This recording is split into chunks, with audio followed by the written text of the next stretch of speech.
en détention provisoire et à l'isolement depuis le mois de juin 2021 dans le centre pénitentiaire de Cesse près de Toulouse pour homicide par conjoint, Cédric Jubilard clame son innocence.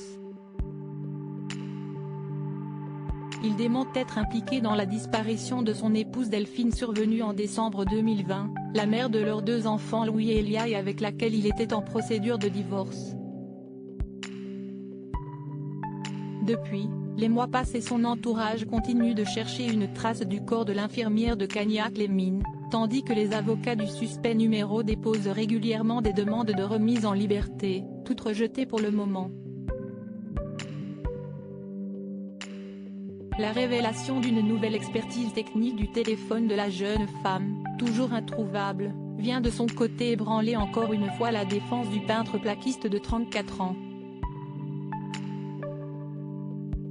Selon la dépêche du Midi, cette nouvelle expertise réalisée par les techniciens de la gendarmerie spécialisée en téléphonie pourrait mettre fin au mystère des activations, jusqu'ici inexpliquées, du téléphone portable de Delphine Jubilard.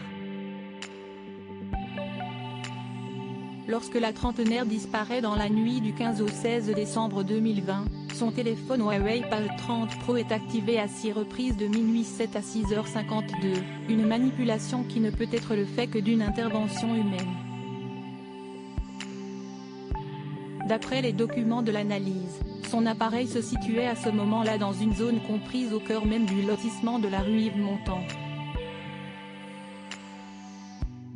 De quoi assurer à l'accusation l'implication de Cédric Jubilard, car lui seul aurait pu utiliser son téléphone dans un périmètre aussi réduit. Mais cette technique d'investigation sur la téléphonie mobile reste néanmoins très rare dans les dossiers criminels car elle est jugée insuffisamment fiable. Elle dépend notamment des conditions météo et elle peut être brouillée par les phénomènes de délestage entre les différentes bornes relais, précise le quotidien.